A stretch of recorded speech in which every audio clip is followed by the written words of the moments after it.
Hiya, Nine. Just to clarify, first of all, because I know things got a bit messy after the Zoom. What happened was thank you firstly to those who joined the Zoom. It was really, really useful, I thought, and I really enjoyed hearing your ideas on the poem. What's happened is the first part of the recording until 11 o'clock has worked absolutely fine, and I have sent you the link to that and show my homework, and I've uploaded it to YouTube, and the link should be in the show my homework today for that bit. The second part of the lesson didn't record. It did record, but it wouldn't convert, so I can't get the file. I've contacted Zoom and they've not got back to me. It's to do with the fact that they were still converting the first recording when the second Zoom ended. So I haven't actually got a recording of the second half an hour. So those of you who weren't there, or those of you who were hoping to sort of catch up, please use the PowerPoint that I've attached to show my homework to guide you through those questions. It was actually only one slide that we did in that half an hour. Okay, so apologies for that, and if Zoom get back to me, then obviously I can upload it for you. So the point of this video today in today's lesson is to take you through the rest of the poem so that you've had your full analysis of it.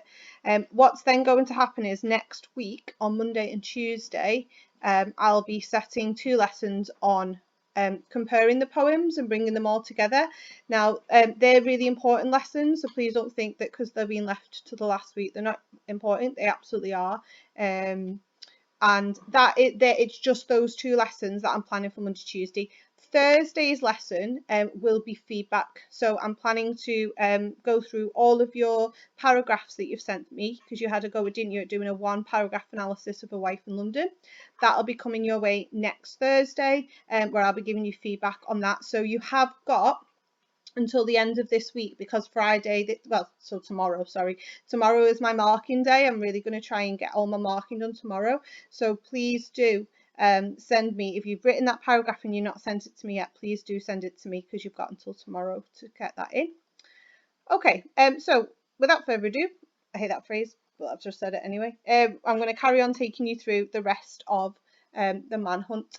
Like I said in the Zoom, if you do want to share any more ideas on this section of the poem, please go on Teams. That discussion board is yours, it's not mine. You know, it's your chance to talk to each other and share ideas, so please do. Okay, so we left off talking about what's more damaged, his heart or his lungs, and I said his lungs are more damaged because he's got punctured lungs, whereas his heart is only grazed, which is less of an injury than a puncture. However, people were rightly saying in the chat that actually, you know, if your heart's damaged, then that can have far more implications, and metaphorically could symbolise his lack of ability to love or feel emotional with his wife, etc. So actually, metaphorically, the grazed heart might be more of a damage to him as a person in his life, even though literally and physically the lungs are more damaged. Okay, we don't really have any associations with lungs, do we, in terms of sort of emotions like we do with the heart? Okay, so what can grazed heart symbolise was the next question I was going to ask you. I should just remind you, sorry, so the idea is that you should be writing out the key quotations and then jotting down the notes that we're making on them, unless you have managed to print the poem or unless you can annotate the poem on your computer. You will be given chance in September to copy all of these annotations into a beautiful fresh anthology that you'll be given for free, and it has everything on it that all the poems in it that you'll be studying for 2 years. Okay, so for now, please do copy out the key quotations and jot down the analysis if you don't have any other option. So grazed heart, what can it symbolise? The key thing really is that, kind of what we've already said, that he's emotionally damaged, that love will no longer come easy to him if he's got a grazed heart. Like, imagine, I don't know, that kind of feeling of, you know, trusting somebody, and when you've been through such an emotional traumatic experience and you don't even know yourself anymore. He does, you know, he's exploding in his anger, his PTSD is sort of taken over him. It's very difficult to love someone before you can love yourself, and it's very difficult to let someone know you before you know yourself. And he's been through such a traumatic change that it must be really hard now to let his wife in, and that's all symbolized now by this grazed heart. You know, how difficult it is to sustain a relationship. An important life lesson there. Make sure you do love yourself and know yourself before you try to love anybody else. apart from your family, obviously, because, you know, we go up with them, hopefully. Okay, so that's the grazed heart. Right, we're now going to have a look at this central metaphor of the poem. This, to me, I know we talked about, do you remember we talked about the frozen river that runs through his face, and that's one of the key metaphors in the poem. This one, I think, is even more important than that one. If you didn't analyse this fetus of metal, I would struggle to prove that you've got a solid understanding of the poem. So make sure you focus on this one, particularly in particular. So why does he choose to use this metaphor, and why does he use a fetus to sort of symbolize this bullet? So if we think about what a fetus is, it's obviously, usually we use it for like a growing baby, don't we, inside a womb. So it's the idea that the damage isn't over, that this fetus of metal beneath his chest might continue to grow, yeah, might continue to infect him. Now, it's unclear whether, just looking at this a bit literally first, it says, only then could I picture the scan, the fetus of metal beneath his chest, where the bullet had finally come to rest. So obviously we're thinking here about sort of like an x-ray scan, where she's seeing the bullet in his chest. Excuse me. And she's calling it a fetus of metal. Okay. Now, or armitages, but, you know, we're thinking about this from the wife's perspective. Now, the bullet might have been removed since then. That's not clear. Sometimes bullets are left in because to remove them would do more damage. It's not clear in this case whether that's happened or not. So try not to get too involved in that when you're writing your analysis, because we're not entirely sure. The point is, however, that regardless of whether the bullet is still there or whether it has been taken out, that the lingering impact of that metal having sat there beneath his chest is a fetus, is something that can continue to grow and affect him metaphorically. Yeah, so we're talking again about Armitage's big idea, his big purpose, which was to highlight the long-term damage of conflict, not only to soldiers but also to the wives at home as well, or anyone else who obviously would know and love Eddie. And this is one of the key images that makes this a typical war poem. So you can get context marks for linking back to that. This idea that he's focusing on the long-term damage, and this idea that this metal will continue to grow in its impact. Okay, and the word growth is the essential word for you to show me that you understand what this metaphor is doing. Okay, right, last section then. Starting with, then I widened the search. Sorry about the double ones, don't know what that's about. I really want you to empathise with the wife here. If she's widening her search, note the square brackets. Remember we talked about square brackets to adapt our quotes before we went into lockdown. If she's widening her search, what does that require? And actually really put yourself in the wife's shoes and think about this. So how much dedication and effort and attention that requires.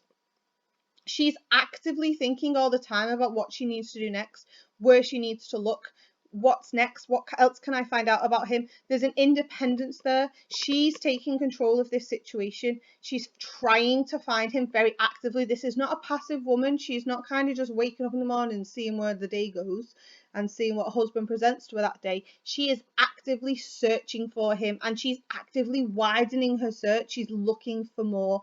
There's a real dedication there. And imagine if you had a partner who wasn't that dedicated, and what difference that would make. Okay, so in the last part of the poem, we find out that actually the source of the damage is not the bullet. So if you read it, she widens the search and she traced the scarring back to its source. Now you would think that the source would be the bullet that come to rest, that's where it all started from, but it actually is not. Okay, what actually is the source is this sweating, unexploded mine buried deep in his mind. Okay, so what Armitage is suggesting here, it's not the physical injuries of war that causes the most pain, that is the root of this changed man that she's got back at home. It's actually the mental injuries. It's the state of his mind that's actually the source of all of these issues, rather than the physical pain that he's in and the physical sort of changes he's had to experience. Now, some soldiers would argue against that, and I don't think we should undermine the damage and the pain that physical changes can have on a person or do to a person. So, if even I don't know, I've broke 2 bones in my life, and actually that physical impairment actually really did affect me in a lot of ways. I was only young. I was in year 10 when I broke my arm, and even just trying to go to the toilet is a pain, trying to shower is a pain, and it can be very frustrating. And that's just with a broken arm. So let's not undermine his, punctured lungs and his fractured um, shoulder blade, etc. They are going to affect him. They're going to make him frustrated, etc. But they're sort of secondary impacts. Nothing is as bad or is changing him as much as this unexploded mine in his head, and that's obviously what we need to pick apart next, because that's again such a central metaphor for the poem. I'm gonna trump fetus again. I'm gonna say this one's even more important than the fetus metaphor. But just to stress that not to undermine those physical injuries. Okay. All right. So, why do you think Armitage has decided to use the metaphor of a mine? If you notice, I keep on talking about Armitage's choice, Armitage's decision.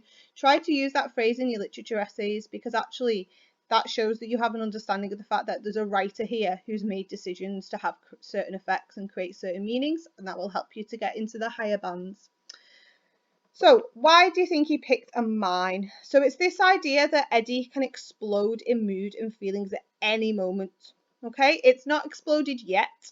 Okay, but that means that think about what that means about the wife, that she's constantly on tenterhooks trying not to set off this mine.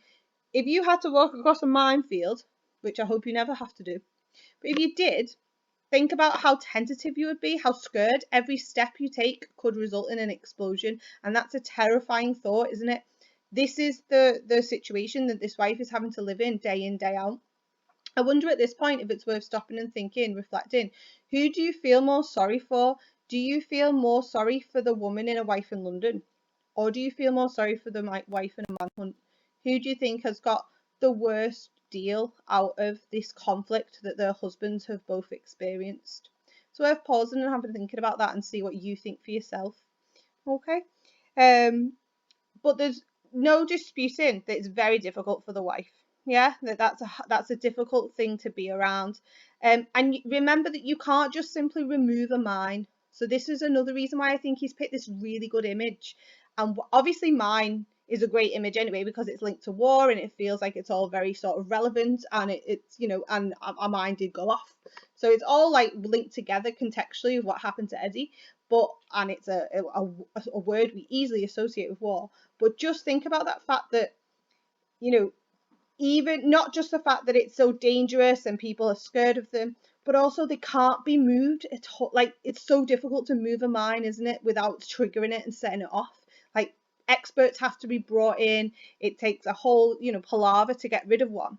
So actually, the other thing that Armitage is suggesting here by using the image of a mine is how much time and care is going to be required to undo this damage. And if we look at the mine as being a symbol of his PTSD, that's how difficult it's going to be to get rid of it. It's going to take a lot of time, a lot of patience, a lot of effort. And at any point in the process where you're trying to remove it from him, you're trying to cure him of his PTSD, he could explode. It could set him off. And then obviously you're back to square one, which is where all of these steps, and I think it was Leah who said the whole poem looks like a ladder. She could go back to the start like snakes and ladders, except in this case the ladder could go backwards rather than the snake. Okay, so it's a really brilliant metaphor. So just to reiterate the key thing, which is that the mine is a symbol of the PTSD, or a metaphor for that, and then the burial and the fact that it's so enclosed in his brain is obviously why it's going to be so difficult to remove. Okay, right, last bit then now. Well, sorry, we need to look at the last line still. Buried deep in his mind. So what does that highlight? So firstly, that it's going to be really difficult to find it and pick it apart and uncover it.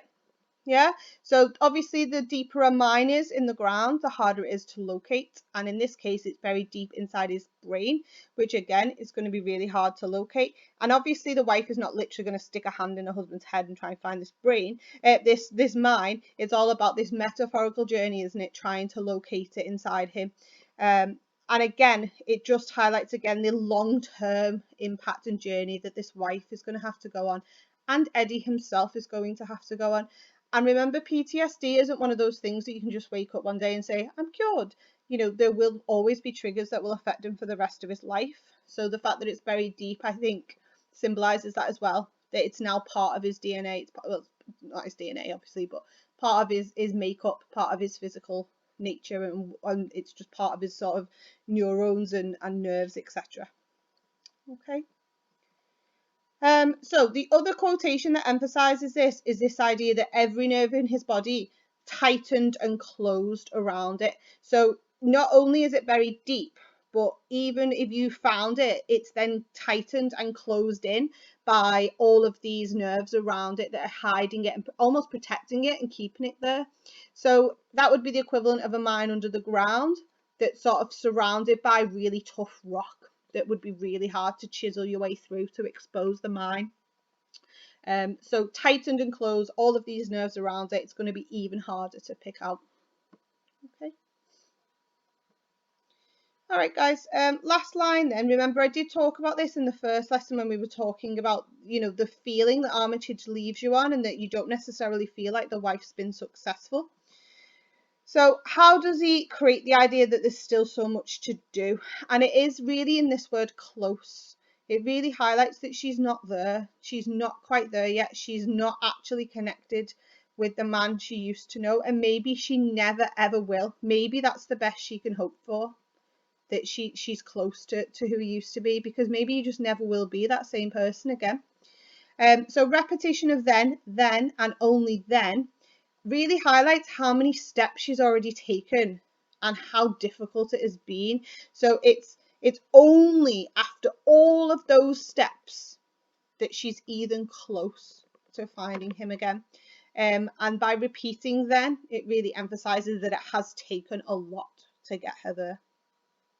Okay, I think that is it. It is. Okay, so that takes us to the end of the poem. I hope that's okay. What I'm going to do as well is I'm going to go through your quiz results from Monday, because I realise I've not done that yet. And I'm going to respond personally to the people who were getting specific questions wrong, because there were quite loads of you did really, really well. So I don't feel like there's a point in making a PowerPoint or video for all of you. I'll just reply personally to those who've got questions wrong and make sure you've understood where you went wrong with those questions. So if you have any further questions about the Manhunt, please get in touch with me. Like I say, tomorrow's my marking day, so I will be on showing my homework. You can message me at any time. Send me a paragraph analysis of A Wife in London if you haven't already. And then next week you've got your 2 comparison lessons and a feedback lesson from me. Yeah, God, it's so close now, isn't it, to the end of the school year? So yeah, that's it. Please let me know if you've any worries, and take care and have a lovely weekend. Let's hope that it stops raining for at least half an hour, and then we'll all be better off.